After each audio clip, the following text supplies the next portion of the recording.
All right. Hello, everyone. Thanks so much for joining us, whether you're live or watching back the recording. This is the info call for Ecopoetics Workshop 2024 summer residency, which is going to be taking place in Colombia in August on a working coffee farm with the theme of coffee labor ecology. My name's Simon Eales. I'm one of the co-organizers of the workshop. I'm just going to say a few words about the genesis of the workshop, basically, and a little bit about myself. We all met, the organizers all met, studying in the poetics program at the University of Buffalo in New York.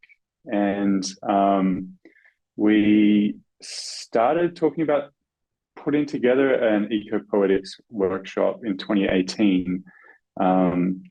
It arose out of a seminar we were doing with Judith Goldman at Buffalo, a pretty wild workshop with so many offshoots of thinking and practice, and based on an existing collaboration I had with the Nature, Art and Habitat residency in the Tilleggio Valley in Italy. We decided to partner with them to put on the first 2-week residency in 2019.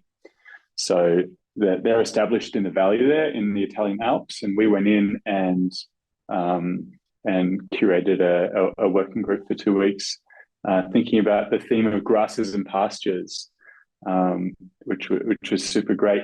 COVID did a whole number on the workshop for the next couple of years, but we stayed active. We presented at a couple of conferences and had some publications coming out of that workshop, and have been really stoked to track some of the residents' work since then.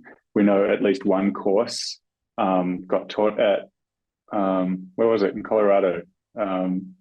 As a result of the work we did at that first workshop.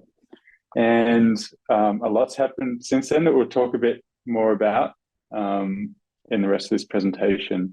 But we were able to put together an amazing group again in Italy last summer, and are excited to head out of Europe this year and head over to Colombia.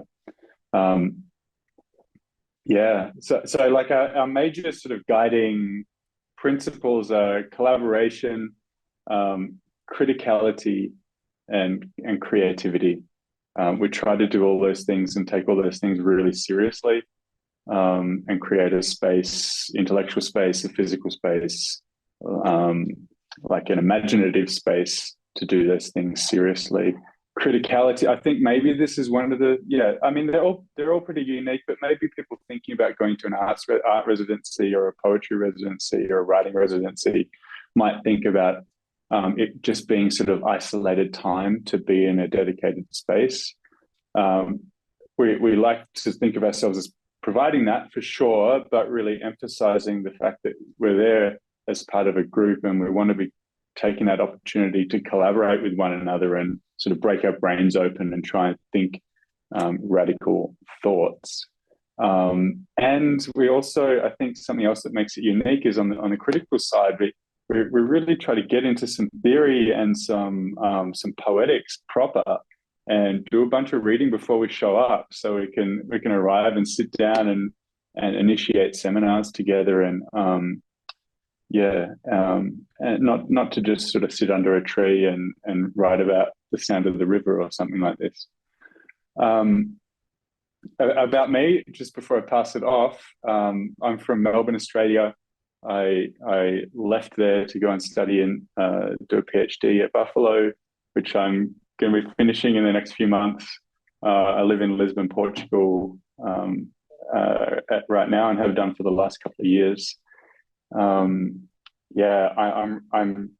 trying to develop a theory of what I'm calling poetic bondage. I'm basically sort of saying that there's a vibe of bondage that underpins the entire transatlantic poetic avant-garde.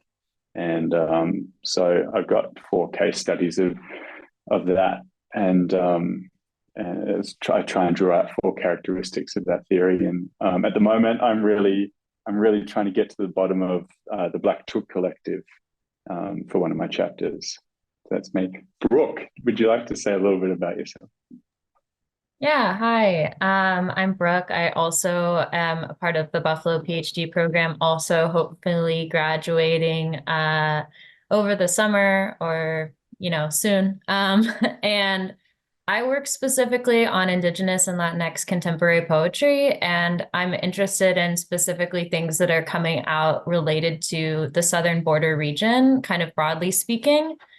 That being the Treaty of Guadalupe Hidalgo transferred this kind of wide swath of land from Mexico to the US without, considering the inhabitants, also not considering the indigenous nations that existed within that territory.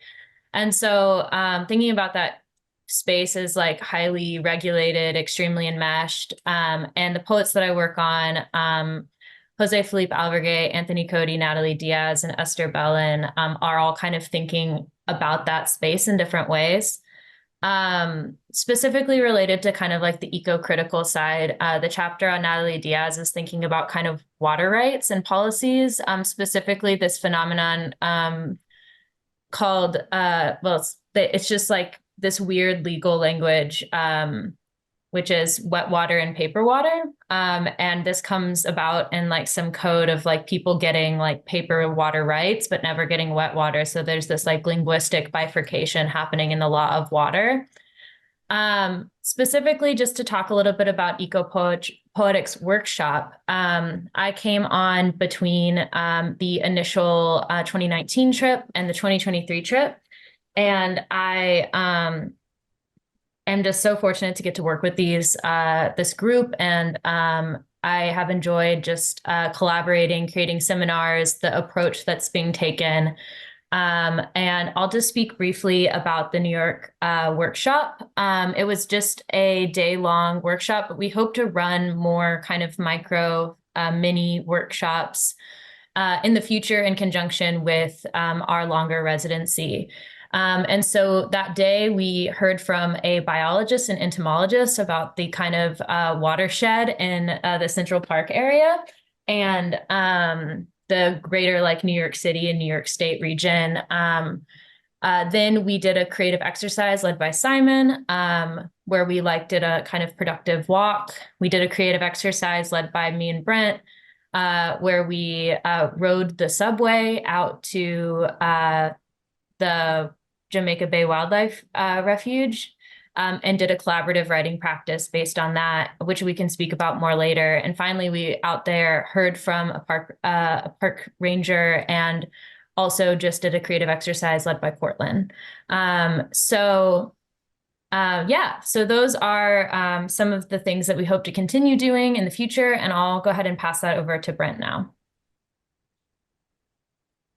Awesome. Thanks, Brooke. Thanks, Simon. Great to hear about what we've been up to. Sometimes time passes and you forget. But my name is Brent Cox, and I completed my PhD at Buffalo in the spring of last year, and got on, with Ecopoetics, was one of the first original organizers with Simon, along with Cortland, who can't be joining us right now. My work focuses on avant-garde and experimental poetics, mostly in the 20th and 21st centuries. My dissertation mounted a concept of what I call infrastructuralist writing to describe what I see as kind of an emergent characteristic of contemporary avant-garde poetics, as well as like art, philosophy, theory writ large, attempting to describe and present poetics as like an infrastructure, which is to say something that is multiple, something that is adherent in many different media, something that travels across time and space in an evolutionary sense, and something that is activated in each new reading over time, rather than individual autonomous kind of entities that we extract meaning and value from. I think that I gave a talk recently in the fall that I called the Ecopoetics Workshop and the Architectonics of the Poem. And in that, I kind of started to really think about what I meant by putting together these concepts of infrastructure and ecopoetics. And I realized that for me, infrastructure was about situating poetics as something that we're all kind of inside of, and that we relate to, and that we co-create, and that we manifest as we read and work. And ecopoetics, similarly, ecology itself is a kind of recently created a concept, to the basic premise being everything's connected to everything else. So when I started thinking about this idea of infrastructure as a conceptual apparatus to think about contemporary poetics, came kind of naturally to think about ecology as this really profound way to talk about interrelation, interbeing, and interconnection, as sort of like the fundamental condition of contemporary life in the Anthropocene, in climate catastrophe, in ongoing colonial forms of genocide all over the world, to situate us in what might be difficult to comprehend realities, but nevertheless are in fact like where we are. So I think for me, Ecopoetics Workshop is partially about this mode of collective thinking, which is required if we are going to actually adequately approach the situation of contemporary life, which is always to say, it's a world that we're all connected by, and yet supersedes us all. And so it requires collaboration. It requires multiple forms of thinking. It requires interdisciplinarity. It requires that we have the ability to do difficult coalition building and talk about these things. So I think I will speak a moment about the workshop and then transition into this slideshow presentation of kind of going over a little bit more, like we just said, and some of the details of this year's workshop. As we've alluded to, we're really excited. The point of being here today is that we're announcing and really presenting Ecopoetics Workshop 2024. And that will take place from August 5th to August 19th in Manizales, Colombia, on a coffee farm, a working coffee farm called Café Tio Conejo.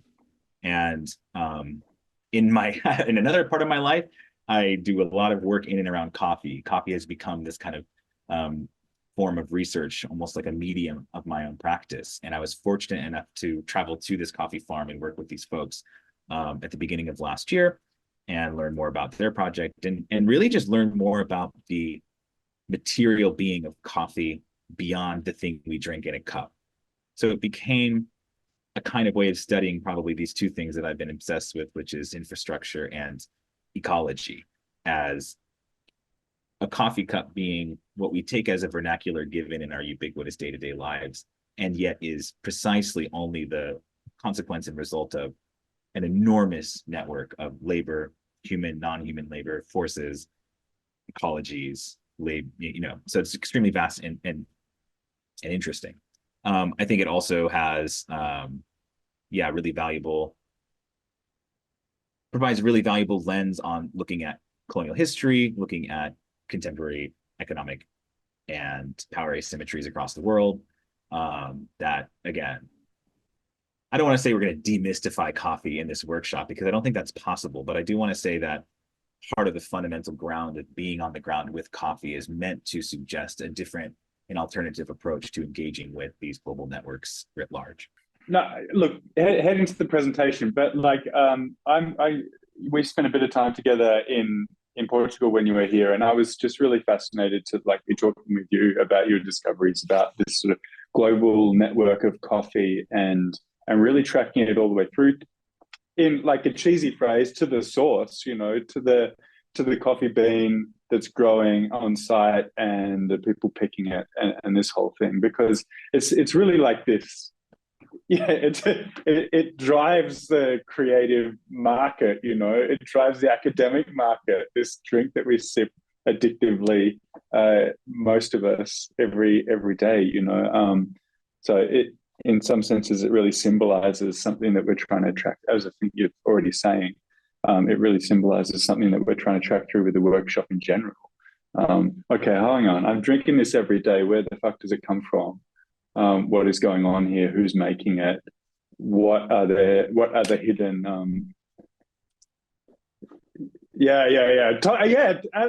I mean, I'm excited about the labor question too, because I fucking worked in hospitality for 15 years, earning minimum wage, trying to study full time at the same time. Like we have all these sort of hidden narratives around labor that I'm excited about unearthing. Yeah. No, let's go with the slideshow. Yeah. yeah, I mean, to me as well, like I risk like discoursing far too like one, Yeah. but historically, geopolitically, and culturally, it's fascinating in a lot of ways. It could be really a site of studying like what Marx calls primitive accumulation. It occurs like it only emerges into So called. yeah, well, depending on who you talk to. But you know, that it only emerges in the 9th, 10th century as a foodstuffs that is a consumable in Ethiopia, and then travels to Yemen and Egypt, and is eventually stolen by the Dutch, spread to Indonesia, Java, spreads to the Americas, Puerto Rico, Haiti, Martinique first, and then into Central and South America, Brazil and Colombia becoming the major like growers of coffee today. At the same time, you might have already been thinking, as Simon was discussing, you know, the nature of the Atlantic, and it was obviously most coffee in its early days was grown by slave labor, and those cultures also came into coffee growing regions. West African culture, you know, comes to like orient a lot of the post genocide culture of the Caribbean and Central and South America. And at the same time, it's actually one of the earliest futures traded commodities on the planet. It's like because of its agricultural situation, it's a very slow growing thing, and it requires a lot of labor and futural like um, forecasting to buy and sell and trade. It very early became a commodity, and so like its defining entity in the late 19th, early 20th century is really about commodity trading and how that relates to labor. So yeah, like I said, I can go way too far into it, but it does become this like wild lens onto the kaleidoscope today. At the same time, it's related to, as some argue, the development of democracy. Like Jürgen Habermas argues that the coffee house is where democracy is born. Earlier studies like track how in Yemen and Egypt, the coffee house was a site outside of the church and outside of the home where new discursive legitimation structures could occur.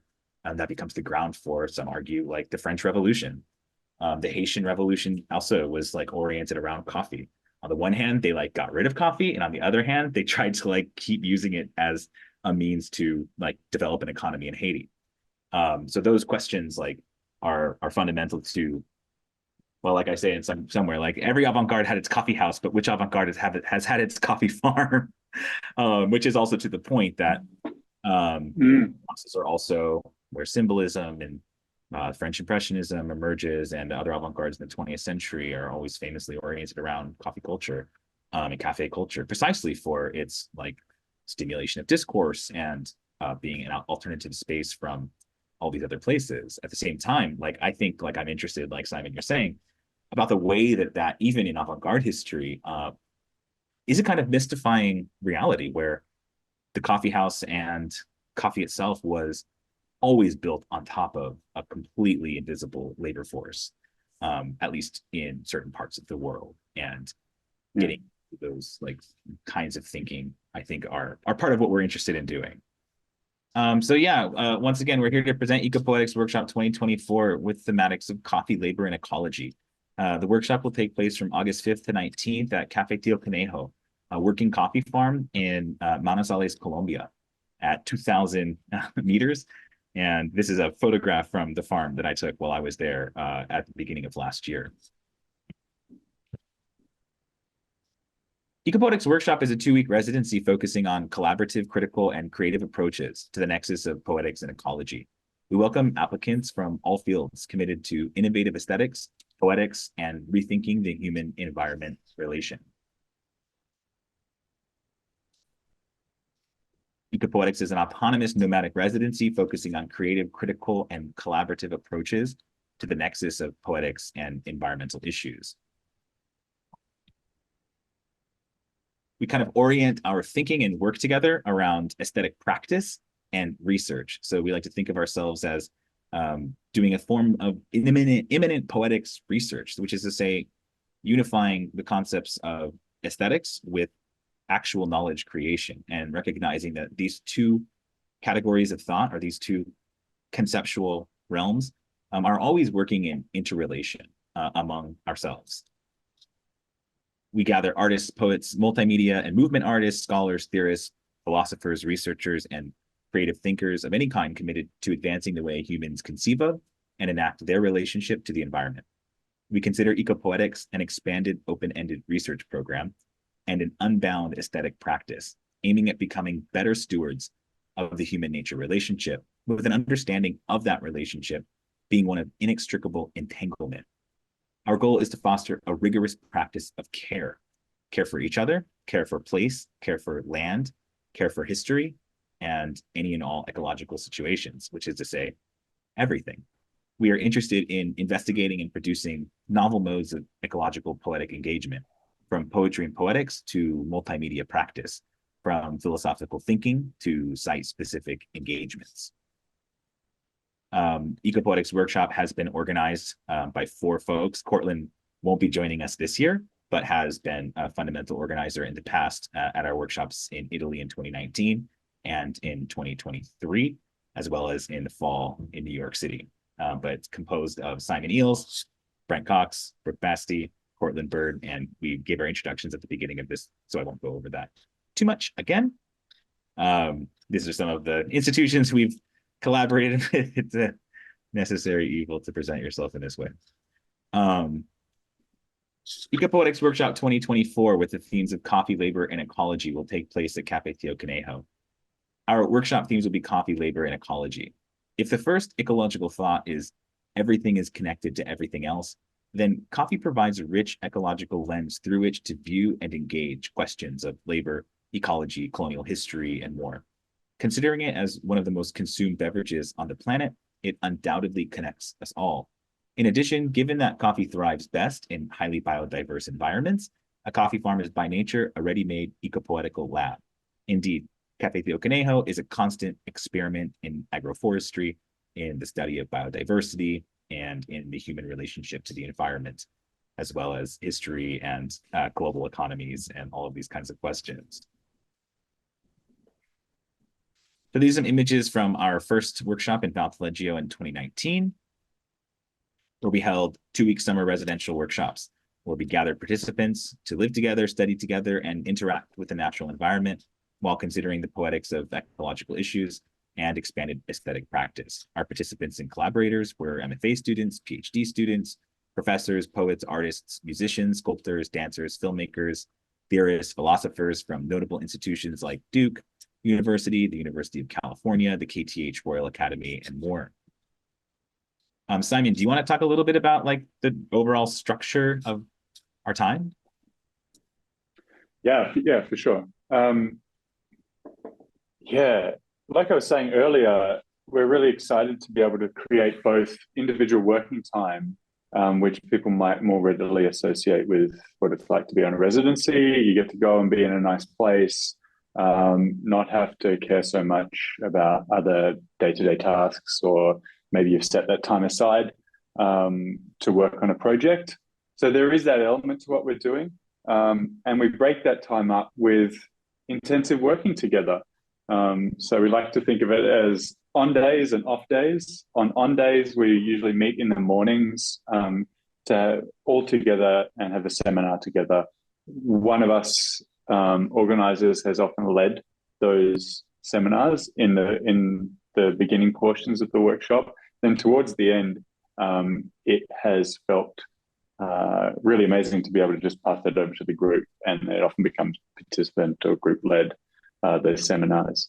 And then following those morning seminars on the on days, we'll go off into the environment and do a creative exercise together, collaborative creative exercise. Last summer, I led the seminar on the very first day, the on day, and there's an introductory discussion based on some of the readings from the reading list that we had sent out in advance, which we do and look forward to doing again this year.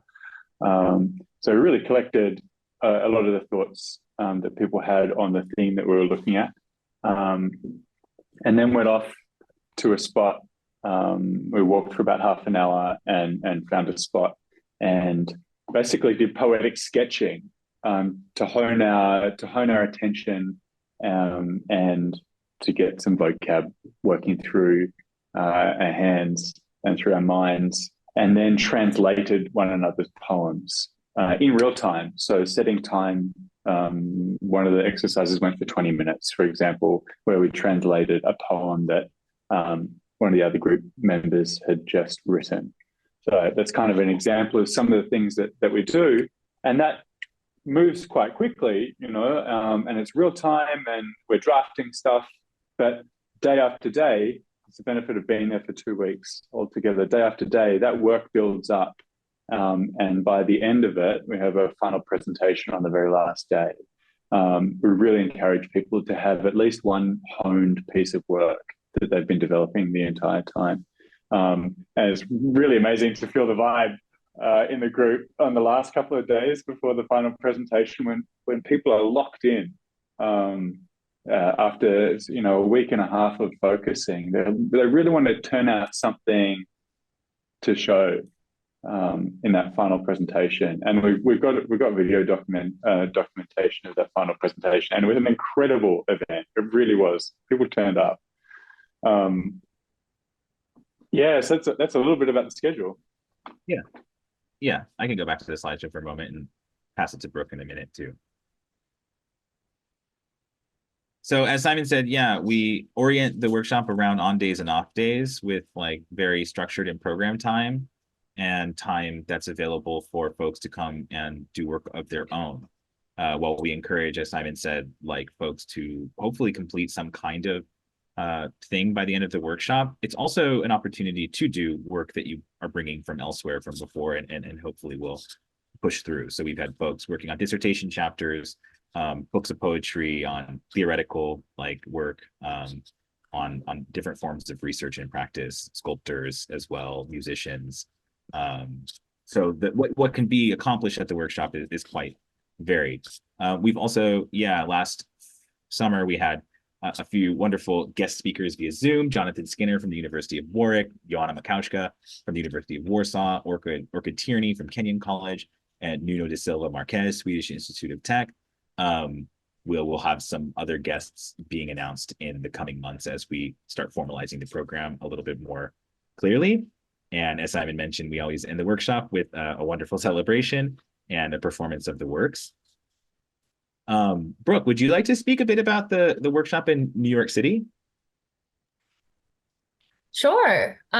So one of the things that Ecopoetics Workshop kind of wants to continue to think about is, we have a 2-week residency, but we also wanted to create some events that continue the spirit of Ecopoetics throughout the year. And so during the fall, we ran a kind of mini workshop, kind of similar process. We had applications, we had people come out to the city, and we were thinking a lot about the dialectical landscape. And so we began, we all met in Central Park. We listened to and I kind of already mentioned this previously, we listened to kind of a lecture from a biologist and entomologist who kind of talked about the water in the area. Then we did an exercise of walking through the park, working on some form of kind of a derive of sorts. Then we had a sack lunch where we all hung out in the park and ate a peanut butter sandwich, and just kind of talked about what we'd been working on. We got on the subway and we took a long subway ride, the A train, all the way out to Jamaica Bay, where during the hour and a half, basically train ride, we wrote a collaborative poem with 4 people on the train. So it had to do with kind of brainstorming. It was a duration piece where we used the stops on the subway in order to prompt different lines. We passed clipboards around. Then when we arrived at Jamaica Bay, we listened to kind of a park ranger talk about the environment there. And we did one more poetic exercise where we wrote what we would think of as a classic or quintessential nature poem, and then we traded with someone and translated or rethought their piece. After the kind of day-long event, which was from about 8 to 5, we held I would call it maybe a showcase of a bunch of things and people that we had encountered and met, kind of celebrating ecopoetics writ large. And so we had some wonderful presentations from Jason Isolini, from Sasha Fishman, from Tessel, and I'm not remembering her last name. Brent, if you can help me with some names, I'm not going to be able to get everyone. So yeah, the evening program.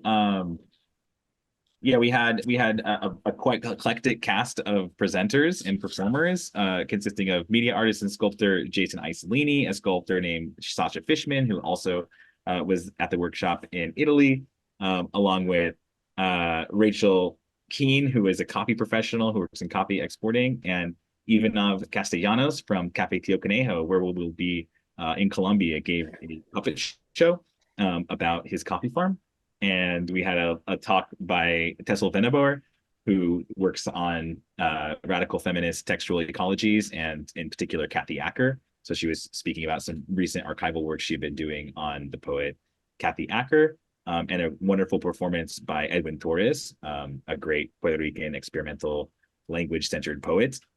Yeah, it was a wonderful evening. yeah, and I think that that's kind of like all I had to say about the New York experience, and I appreciate you coming in with all of the bios there. Word.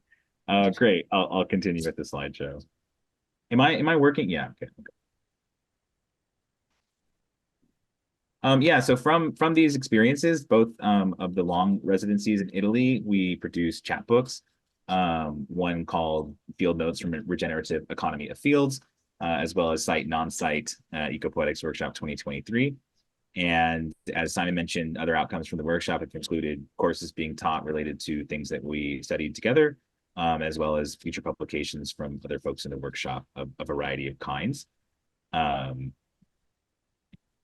going to speak a moment about some of like the theoretical underpinnings of the workshop as I understand them. We might wonder, what is ecopoetics? I think there's like something swirling in the air about this today. From our perspective, or at least from my perspective, I kind of break it down quite linguistically to think about what does eco mean and what does poetics mean. From my perspective, ecology in general is the study of relationships between living beings and their environment, with the important emphasis on the fact that ecosystems are diffuse interrelated metastabilities rather than collections of many individual things. To think ecologically means to think systematically, non-locally, and relationally. I view poetics as an expanded, in an expanded sense, as the study of aesthetic and practical phenomena, from poetry to art to music to the poetics of everyday life. It is also an activity in itself, and lately, poetics has come to signify a mode of practice that understands its imbrication with the objects and activities it studies. So, from my view, poetics and ecology have been dancing around each other through the, let's say, entire 20th century, and today have come to be unified into what we're calling ecopoetics, or as I put it, a non-teleological and non-deterministic open-ended helix of research activity and aesthetic practice, with the understanding that the two are inevitably enmeshed, just like environments are ongoing relational creations.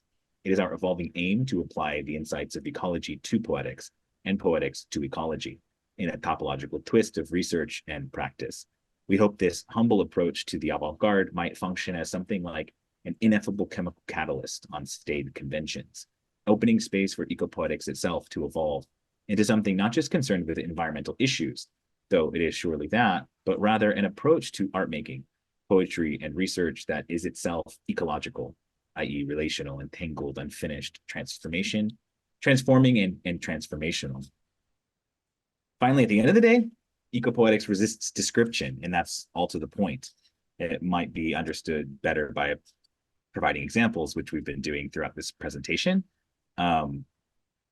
Before the workshop, prior to the workshop, we developed a syllabus of materials consisting of seminars and reading materials, poetics, artworks, a variety of things to kind of build out a ground that we can all work and think from a little bit. In the workshop itself, Simon kind of already mentioned a bit about this, but each of the organizers will have at least one seminar that they're responsible for organizing, writing, gathering texts about, and sort of leading, in addition to a creative exercise. Brooke or Simon, do you want to say one word about one of your seminars quickly?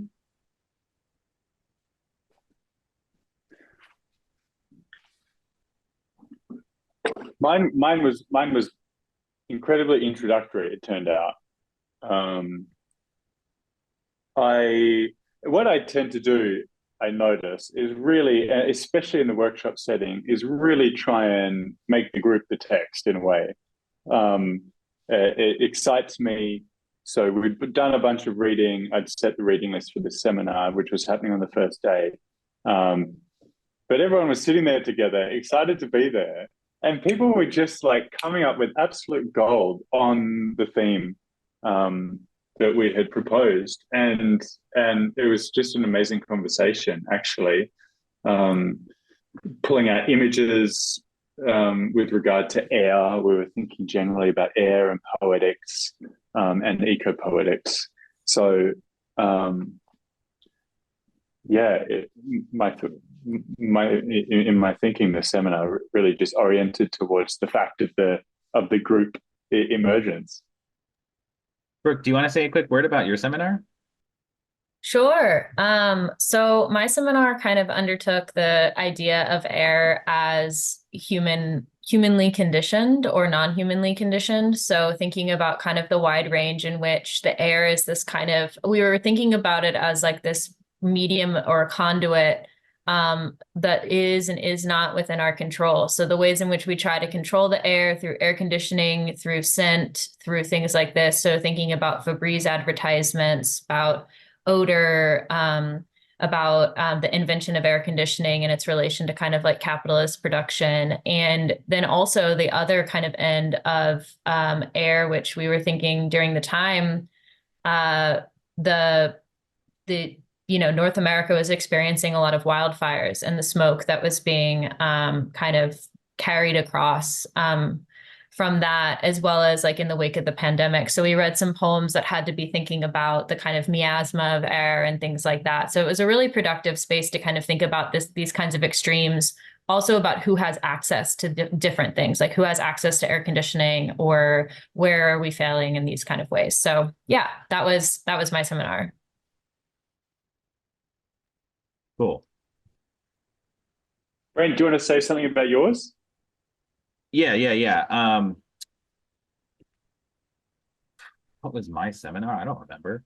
I've been working on like what I call recently a non-standard ecopoetics. So I think that my seminar and a lot of the work that I think about with regard to ecopoetics has to do with kind of a playful interrogation of like what people call in physics the standard model, which is a quantum physics term to describe what has been considered like one of the most accurate physics models for how the universe works, as opposed to the general theory of relativity and Einstein's theory. So I've been thinking around these questions to also playfully then look into poetics history for what I might call non-standard ecopoetics, which is to say works that we might not consider as environmentally based or about environmental issues exactly, but that I think evince a kind of interrelatedness and ecological thinking. So some of the works I looked at were like Joanna Drucker, N.H. Pritchard, Joan Ritalik, Susan Howe, kind of thinking about speculating on a non-standard ecopoetics. And I could say a word that Cortland Bird, who is a media artist and filmmaker, presented about about depictions of extreme weather events and air conditioning and breathing in Hollywood cinema, which was also a wonderful presentation and seminar itself. We talked a little bit about some of our creative exercises already. At one point in our workshop in Italy, I ran a workshop that I called Ecorenga Erosion, where we hiked to a cave with a waterfall and participated in a collaborative writing exercise, almost like a game, oriented around the Japanese form called Orenga, which is a sort of sequence of haiku. At the workshop, as I mentioned, we had presentations by Orchid Tierney, who discussed her nascent concept of bubble ecologies. We heard from Joanna Mikauszka, who is a Polish academic and scholar working on nomadic poetics, and she shared with us some emergent trends in Polish ecopoetics. We heard from Nuno da Silva Marques, who was thinking through ecopoetics as conspiring, as breath, as breathing together in relationship to radical feminist indigenous movements in Chile. And we heard from Jonathan Skinner, who is the founder of Ecopoetics Journal, a fantastic journal on ecopoetics, published from the early 21st century. And he talked about Larry Eigner in relationship to disability and air in his poetics. So it was really wonderful presentations by all these folks that we were extremely honored to have zoom into our time together. Here are a few examples of the kinds of creative works that were undertaken while we were at the workshop. So here on the upper left-hand corner, we have a work by Cortland, who created a Max MSP patch, which is Max is a software programming language that is used for everything from music patch making to visual arts. And in this program, she had been recording bird songs throughout the workshop and made an algorithmic sequential program that you could collaboratively read with that modified bird songs in very interesting and systematic ways. We had Roman de Brule, a musician, perform a live piece in relationship to some cloud videos he'd been documenting throughout the workshop. We had Simon Eales, who undertook a... Why are you laughing? Because it's amazing. I love this piece. An athletic tarry with the local river as he read his poems that he'd been writing throughout the workshop and climbed up a nearby river. Filmed by Cortland, actually, who is also walking behind him with the camera. It was quite amazing. And we had wonderful poems by Mackenzie Ground, a poet who's at Simon Fraser, reading about land, about history, about birds as well. So birds became an interesting focus of the workshop last year. We kind of already talked about, our 2023 fall workshop in New York City. And here are just some more images from that.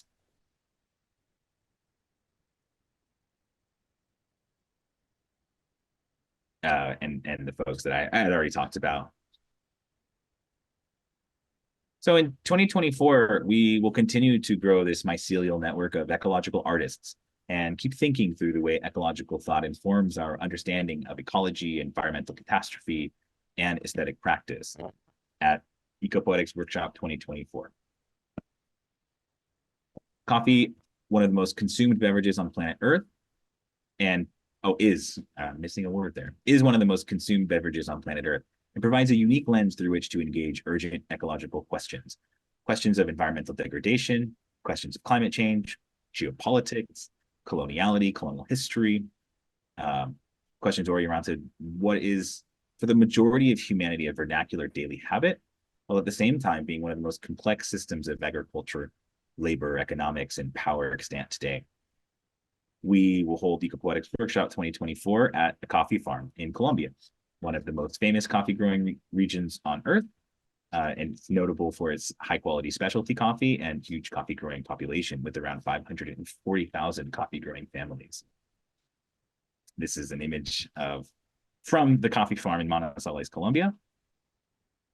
For the workshop, we'll collaborate with Cafe Tio Conejo, coffee growers and producers in Manizales. For 2 weeks, we will live together, study together, and collaborate together on a working coffee farm that will provide a living laboratory for ecopolitical engagement. This is an image of some of how the structures on the building, which have been beautifully refurbished, using a lot of local materials from the farm itself, especially this bamboo which is everywhere and used for all kinds of fascinating things on the farm. Oops. As a farm committed to innovative agroforestry, sustainable farm practices, and increasing biodiversity, and as a family-run operation with deep ties to the local community, Cafe Tio Conejo is an ideal location for Ecopoetics Workshop. It's also a beautiful plot overlooking the fantastic hills of Manizales. The farm has been lovingly refurbished by the Castellanos family, with several residential units, ample community space, and plenty of terrain to explore. Prospective applicants should have a strong creative, aesthetic, and/or theoretical critical research practice and be open to an expansive, formless exploration of how to synthesize ecological thinking and poetics. You should desire to work in a close-knit, collaborative, residential situation with other poets, artists, writers, theorists, and researchers. Ecopoetics Workshop is both a residency and an experiment in collaborative living, thinking, studying, and being.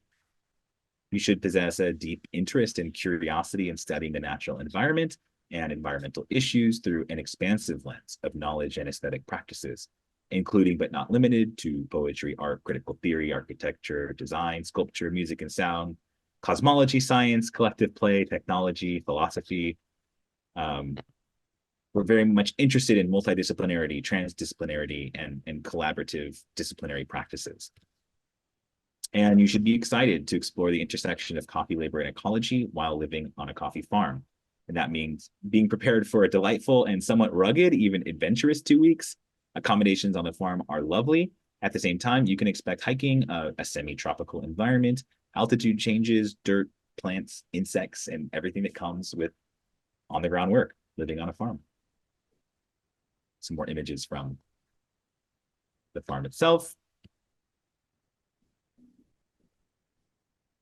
with many wonderful places for meeting, gathering, working on solitary work, as well as working in communal collaborative work. Here's some images of each of the houses that are where participants will be staying. The layout of the farm includes a centralized main house with large open air kitchen and satellite houses where most participants will reside. There are many spaces for quiet solitary work and gathering spaces, as I repeat myself. In the cost of the ticket, 3 wonderful meals a day are included. Here is an example, for example, of a wonderful traditional Colombian meal. That being said, there are vegetarian and vegan options always available, and the cuisine will also evolve as we stay on the farm. And a lot of the food is also picked and grown on the farm itself. So there's wonderful fruit, as well as other vegetables and things that we will have access to, like banana delivery, my favorite photo. When I woke up in the morning and there was a bunch of bananas coming my way, you know, I was excited.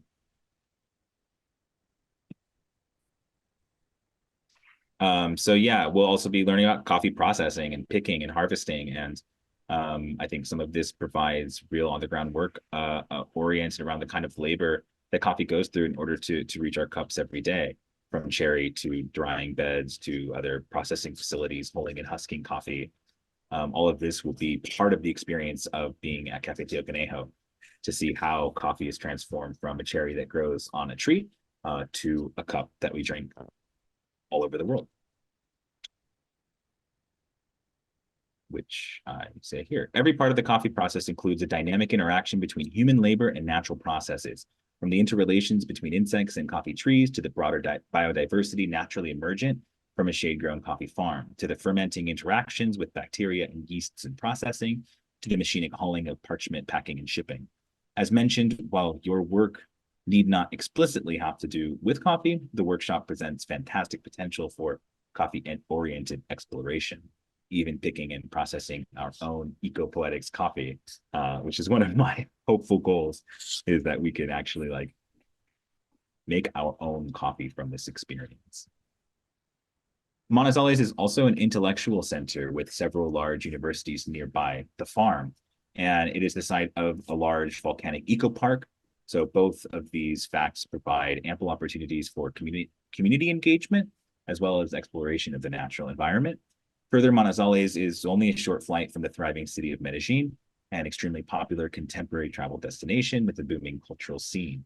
There is opportunity on the front end or back end of the workshop for collaboration and community engagement there. So I'm starting to open conversations with folks in the cultural scene of Medellin, and hopefully we'll be able to organize at least a one-day event in the city as well, because to get to Manizales and get to the farm, it's a short flight.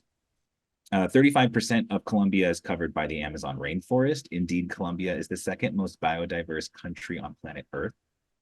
Finally, Colombia offers itself as a unique geographical hinge between North and South America.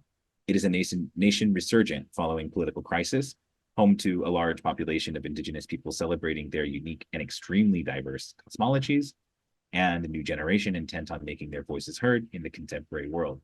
So for a lot of reasons, we're extremely excited to be having our workshop in Colombia. I think it's an incredible country, and there's so much to be thinking about in terms of as Simon mentioned earlier, leaving Europe, thinking about the Americas, thinking about that transactional history, thinking about North and South America, thinking about the language differences, thinking about the cultural differences, thinking about the economic and power differences.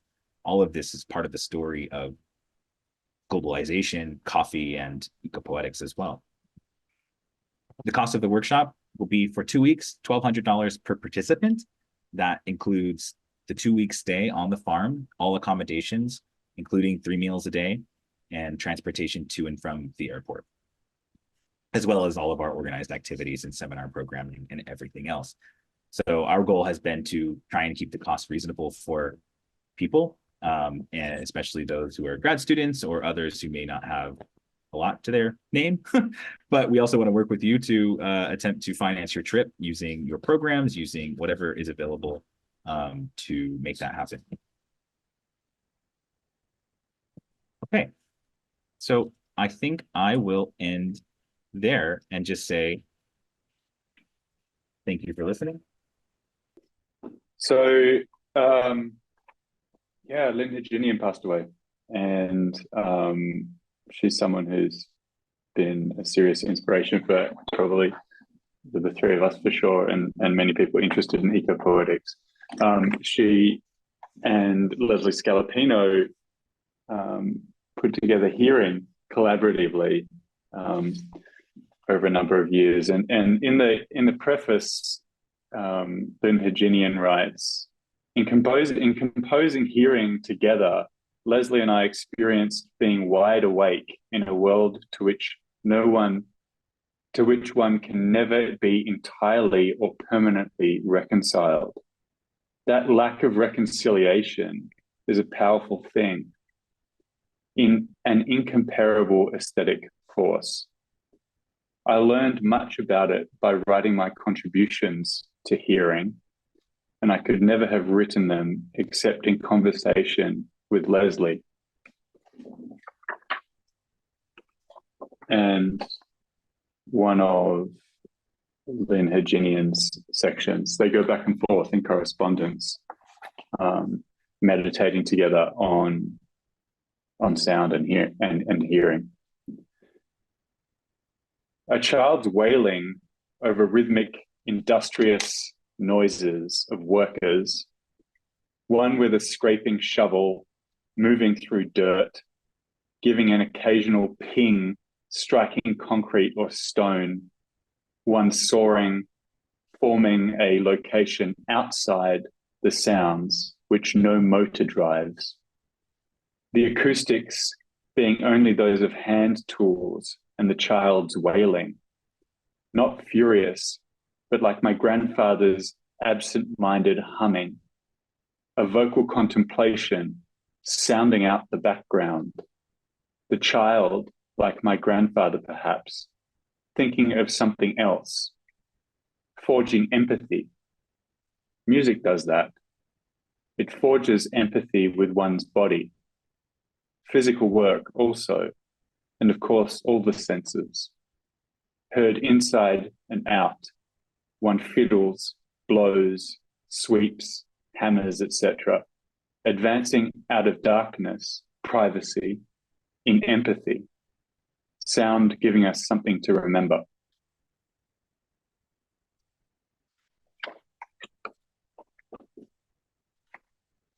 Thanks for being part of this call, and look forward to corresponding with you in the future. Yeah, thank you. And thank you for reading that, Simon.